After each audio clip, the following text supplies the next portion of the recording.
तो भाई ये जैसे-जैसे बच्चों की परीक्षाएँ नज़दीक आ रही हैं, तो बहुत लोगों के अंदर डर है, एंग्ज़ायटी है और कोई-कोई बहुत ही ज़्यादा भयभीत हैं और कोई-कोई ये कह रहा है कि मेरा तो आत्महत्या करने का मन करता है। ये पिछले 1 महीने से ऐसे बहुत सारे कमेंट्स कि मुझे ये नौकरी नहीं मिली, तो मेरे परिवार का क्या होगा? मेरी माँ है और एक जवान बहन है, दोनों मेरे पर ही निर्भर हैं, पिताजी गुज़र गए थे, तब क्या होगा? ये बहुत ज़्यादा चिंता है, नींद नहीं आती ठीक से, इधर सिलेबस बहुत ज़्यादा पड़ा हुआ है और तैयारी बहुत कम हुई है, इत्यादि। तो भई इसके पीछे डीप डाउन कारण ये है कि आप ये मान रहे हो कि आपकी ज़िंदगी केवल आप चला रहे हो। और आपके साथ और कोई नहीं है। आपको नौकरी नहीं मिली, आप फ़ेल हो गए, तो बस फिर पता नहीं क्या होगा। तो ये आपका एक बहुत सीमित दृष्टिकोण है। सबसे पहले तो ये याद करो आपकी साँस चल रही है। ये साँस के लिए आप पैसे दे रहे हो क्या? कौन दे रहा है आपको साँस? आप सो जाते हो, सोए हुए में भी आपकी साँस चलती रहती है, क्यों? अब कोई कहता है कि ये हमारे शरीर के अंदर ऐसा-ऐसा सिस्टम है, ये तो वैज्ञानिकों ने बताया आपको कि वो नींद में भी काम करता है। भई क्यों करता है? आपकी मर्ज़ी से तो नहीं करता ना, आप तो सो गए। आपकी मर्ज़ी के बिना आपके शरीर में क्या-क्या हो रहा है आपको पता ही नहीं। आपके शरीर का जो कारोबार चलाने वाले बैक्टीरिया हैं, उनकी संख्या शरीर में कुल जितनी कोशिकाएँ हैं, उससे ज़्यादा है। आपके शरीर में ये दूसरे लोग हैं, बैक्टीरिया, और उनकी संख्या इतनी ज़्यादा है, बिलियंस बिलियंस, जितनी कोशिकाएँ हैं उससे ज़्यादा वो चलाते हैं सारा कारोबार, हमको पता भी नहीं। अभी भूकंप आ जाए, सबकी डेथ हो जाए, जिसकी आपको चिंता है, पता चला कि सब मर गए, ऐसा हो तो सकता है ना? अब डर लगता है, ऐसा कोई बोलता है कि आप कैसी बात कर रहे हो? लेकिन ऐसा होता है रियल लाइफ़ में। पता नहीं क्या हो जाए कल, अच्छा भी, बुरा भी, कुछ भी हो सकता है। क्या उसके लिए आप तैयार हो सकते हो? ये गुरुत्वाकर्षण है सूरज और पृथ्वी के बीच में पल-पल, तब जाके पृथ्वी टिकी हुई है। वो अगर गड़बड़ा जाए तो? अब आप बोलो कैसे गड़बड़ा जाएगा? भई आप तो नहीं चला रहे ना उसको। गुरुत्वाकर्षण है, ये सारी गैलेक्सीज़ हैं, इतना बड़ा ब्रह्मांड है। और ये light years, billions of light years की बात होती है, उसमें हमारी ज़िंदगी की माप कितनी है? महासागर में बूँद के बराबर। अभी आए थे, अभी कुछ देर बाद चल पड़ेंगे। कितनी है उम्र? पूरा ज़िंदगी भी कोई जिएगा 60, 70, 80, 90, बहुत जल्दी ज़िंदगी गुज़र जाती है। आप जवान हो तो पीछे देखो, अभी-अभी तो बच्चे थे, कब जवान हो गए? जो बूढ़े हैं वो कहते हैं यार अभी बूढ़ा हो गया मैं। कब ज़िंदगी गुज़र गई सपने की तरह।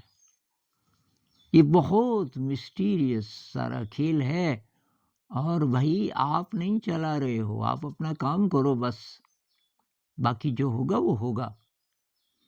ये अप्रोच आपकी क्यों नहीं है कि मेरे हाथ-पैर ठीक-ठाक हैं, ये नौकरी नहीं भी मिली मैं मज़दूरी कर लूँगा कुछ समय। भई किसी का मकान बन रहा है, वहाँ वो ईंटें पास करने का काम कर लूँगा मिस्त्री को, गारा बनाने का काम कर लूँगा, कि वो खराब काम है?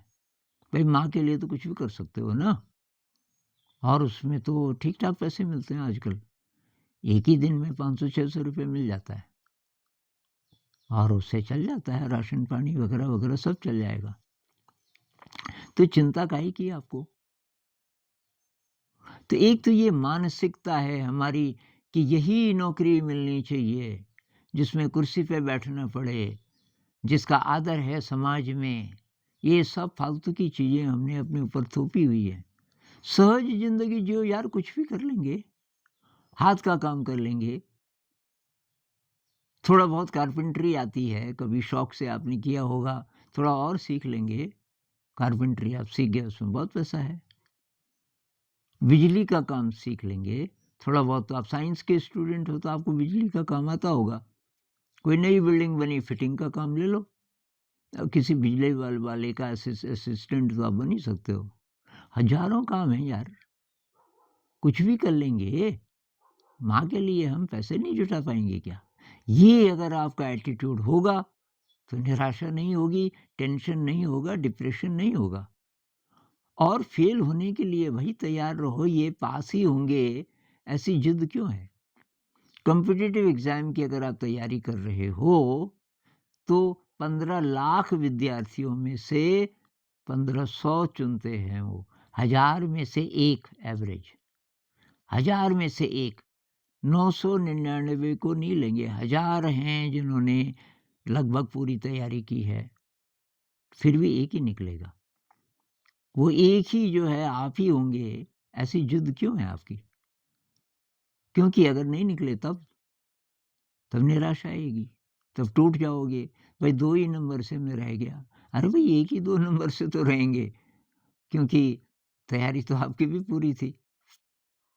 तो उसके लिए तैयार रहिए, भई ये खेल है, दे देंगे परीक्षा, क्योंकि अब दूसरा अल्टरनेटिव नहीं है। और दूसरा होता तो ये दौड़ बेकार की है कॉम्पिटिटिव एग्ज़ाम की। इसमें उसको जाना चाहिए जो रामानुजन जैसा है, कि सारा मन उसी में, पढ़ाई में, उसके अलावा कहीं और देखने की ज़रूरत नहीं। फ़ोन पे वो दूर-दूर तक हाथ नहीं लगाता फालतू। ऐसा कोई हो, तब तो हम बोलेंगे भई तेरा तो फ़ील्ड ही यही है। बहुत ब्रिलिएंट है, सुपर ब्रिलिएंट, तो यही कर। लेकिन अगर इतना नहीं है इंटरेस्ट और हम इसलिए कर रहे हैं कि क्या पता निकल जाएँ, तो कुछ अल्टरनेटिव ढूँढिए। अब फिर भी कर रहे हो, कर लो ज्ञान के लिए। मेरा संदेश तो यही रहता है, भई ज्ञान के लिए पढ़ो। आपको वो चीज़ें आ गई तो आप पढ़ा सकते हो किसी को, ऑनलाइन क्लासेस कर सकते हो, उससे भी पैसा मिल सकता है। नहीं तो ज्ञान तो होगा आपके अंदर, कॉन्फिडेंस तो आएगा। और फेल हो गए का मतलब ये नहीं कि ज़िंदगी बर्बाद हो गई, फेल का मतलब आपकी दिशा दूसरी है। तो भाई सारी बात अप्रोच के ऊपर है। सारी बात है कि आप किस तरीके से ज़िंदगी को लेते हो। अब मैं आपको कुछ रियल स्टोरीज़ बताता हूँ। तो ये कहानी है साउथ में किसी जगह, गुजरात या महाराष्ट्र में ख्याल से, किसी विपश्यना केंद्र में जहाँ 10 डे मेडिटेशन होता है। एक कोई बहुत बड़ा बिज़नेसमैन आया और बहुत बड़ा बिज़नेसमैन था, लेकिन उसका ये भी था, आध्यात्मिक संस्कार बहुत ज़्यादा था। 10 डे मेडिटेशन कर रहा था। तो ये 2000 के आसपास गुजरात में जब भूकंप आया था, तो ये गुजरात की है या मतलब वो सेंटर गुजरात में था कि महाराष्ट्र में था पता नहीं, लेकिन ये आदमी गुजरात का था। तो भूकंप आया बहुत बड़ा, और ये वो बिल्डिंग जिसमें ये आदमी भी रहता था, इसका भी फ्लैट था, सारी ज़मीन पे चिपक गई, कोई नहीं बचा। वो थी 10-15 मंजिला जितनी भी रही होगी। अब उधर से संदेश आया कि भई उनसे बात कराओ, उनकी फैमिली में तो सब मर गए, उनको बताना तो चाहिए। तो वैसे तो वो बीच में बात करने नहीं देते, पर ये बहुत ही सीरियस थी ये बात। तो 7वें दिन उन्होंने बोला, भई एक मैसेज है बहुत सीरियस, आपको बताना पड़ रहा है। तो उस बिज़नेसमैन ने बोला, "क्या हुआ?" कि यार भूकंप आया और मकान तो खैर गया ही गया, वो पूरा ही कॉम्प्लेक्स ख़त्म हो गया, लेकिन आपके परिवार में कोई नहीं बचा। आपकी बीवी, आपके बच्चे, कोई नहीं बचा। तो उसने बिज़नेसमैन ने आँखें बंद की 1 मिनट के लिए। 7वां दिन था मेडिटेशन का। 1 मिनट बाद वो बोला कि ये अगला 10 डे कैंप कब हो रहा है? उन्होंने बोला अगला तो ये ख़त्म होगा, इसके बाद 3 दिन का गैप है, उसके बाद अगला शुरू होगा, उसमें भी मेरा नाम लिख दो। चला गया। तो जब ये शिविर ख़त्म हुआ, 3 दिन अभी और थे, 10 दिन का होता है, और सब लोगों को ये पता चला, उन्होंने कहा ये तो बहुत आश्चर्य की बात है। इतना बड़ा बिज़नेसमैन, इसको फ़र्क नहीं पड़ा? तो पूछने गए कि भाई साहब आपको कुछ नहीं हुआ? उसने कहा हुआ, इसीलिए तो मैं 1 मिनट चुप रहा। उस 1 मिनट में मैंने बहुत तेज़ी से उसको रिज़ॉल्व कर दिया कि भई परमात्मा को यही मंज़ूर था। अब जब सब चले गए तो पॉज़िटिव ये है कि अब मैं फ्री हो गया, अब कोई ज़िम्मेदारी नहीं है, अब मैं केवल ध्यान करूँगा। इतनी खतरनाक घटना को उसने पॉज़िटिव ले लिया, जबकि वो बहुत प्यार करता था अपने बच्चों से, अपनी बीवी से। बिज़नेस के लिए उसके प्लान थे अभी कि मैं और आगे बढ़ाऊँगा। फिर ये एक बच्चा इस वाली ब्रांच को ले लेगा, दूसरा उसको ले लेगा, शायद 2 बेटे थे उसके। लेकिन वो जब सारी चीज़ें ध्वस्त हो गई, 1 मिनट में उसने अपने को फिर ठीक कर लिया। तो ये तो कोई बात भी हुई। अब आप ये छोटी-छोटी बातों से विचलित हो रहे हो, नहीं पास हुआ तो क्या होगा?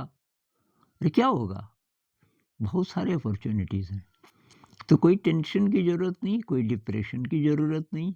जितनी भी तैयारी हुई है बहुत बढ़िया है, और जितने दिन बचे हैं आराम-आराम से पढ़ो, समझ के साथ पढ़ो, और ये इस ज़िद से मत पढ़ो कि पास ही होना है, अब इतना सिलेबस बचा है। जो बचा है रहने दो उसको, आप अपनी गति से, क्योंकि और क्या तरीका आप बताओ? अब सिलेबस बचा है और आप उसको ज़रा-ज़रा करके बिना समझे रट रहे हो, उसका फ़ायदा क्या है? तब तो आपकी परफ़ॉर्मेंस और भी ख़राब होने वाली है। तो जितनी भी तैयारी हुई है उसको रिवाइज़ करो अच्छे तरीके से, ये सोच के कि ये ज्ञान मेरे साथ रहना चाहिए ज़िंदगी भर, और जो मैं पढ़ रहा हूँ, परीक्षा में मैं फ़ेल हो जाऊँ, पास हो जाऊँ, उससे मतलब नहीं है। लेकिन मुझे ये ज़रा ढंग से पढ़ना है। ये अगर आपकी अप्रोच होगी तो फिर कोई प्रॉब्लम नहीं है, और पॉज़िटिव दृष्टिकोण रखो यार। अब ये पिछले 5-6 महीनों में 4-5 लोगों ने ये ऐसी खबर दी कि परिवार में किसी की डेथ हो गई, तो क्या करें?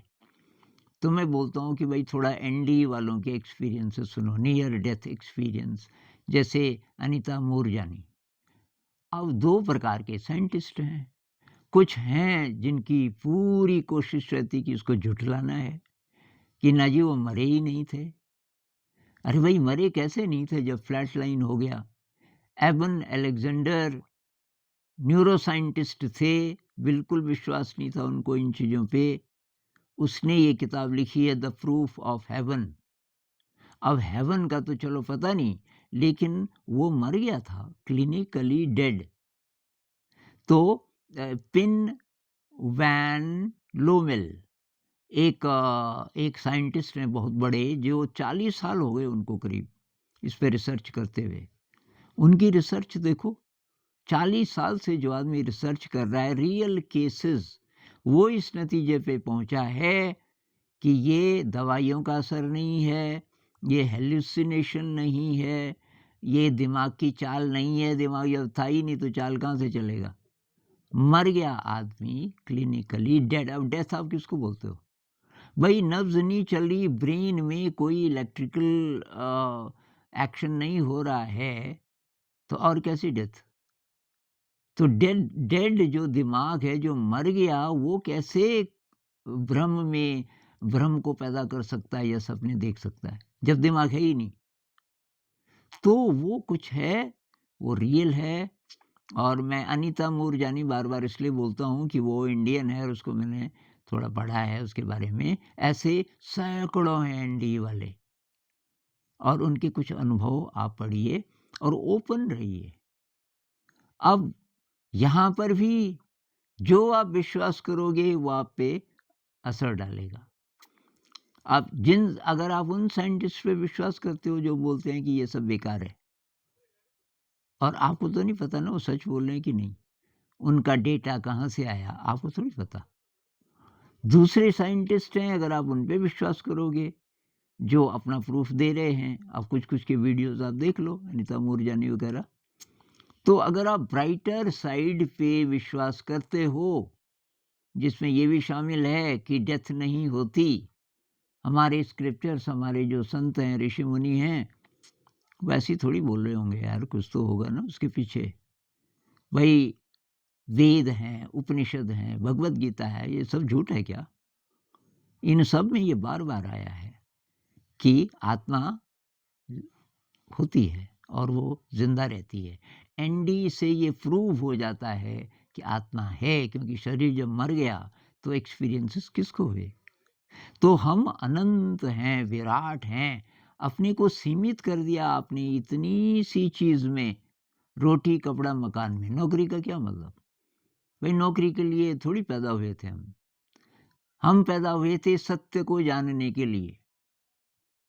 तो कृष्णमूर्ति जी कहते हैं किसी ज़माने में 18 साल का वयस्क हो गया लड़का और लड़कियों के लिए ऑप्शन कम था उस ज़माने में, लेकिन अभी तो लड़की भी, तो वो घर से निकल पड़ते थे सत्य को जानने के लिए और माता-पिता भी जाने देते थे कि जा बेटा, तू अब पता कर तू कौन है। इधर 17-18 साल तक होते-होते आपके अंदर ये चिंता बैठ गई कि मैं रोटी खा पाऊँगा कि नहीं, कमा पाऊँगा कि नहीं। भई रोटी तो कमाओगे, जो मिस्त्री कमाता है, जो कारपेंटर कमाता है, वही रोटी तो खाओगे तुम। चाहे कुर्सी पे बैठे हो, एयर कंडीशन्ड घर में हो, ऑफ़िसेज़ में हो, चाहे 3 करोड़ की कार में हो, सोने-चांदी की रोटी तो नहीं खाओगे ना। वही रोटी तो गेहूँ की ही खाओगे। तो सिंपल है यार ज़िंदगी, इतनी कॉम्प्लिकेटेड नहीं है। ये लोग क्या कहेंगे और लोगों को दिखाने के लिए जीना है, ये फेंक दो सब। लोगों के लिए नहीं आप पैदा हुए। आप अनंत जगत के यात्री हैं, विश्वास करो तो और थोड़ा एक्सप्लोर करो। अनंत जगत के यात्री हैं। वो पता करना है मैं कौन हूँ? ये यात्री कौन है? ये शरीर तो नहीं है। शरीर तो कल मर जाएगा। तो क्या 18 साल की उम्र तक ये प्रश्न ज्वलंत होने चाहिए अगर आपका ब्रेन सही ढंग से विकसित हुआ है। क्या आत्मा होती है? क्या वो अमर होती है? क्या पुनर्जन्म होता है? क्या मैं पहले भी था कहीं?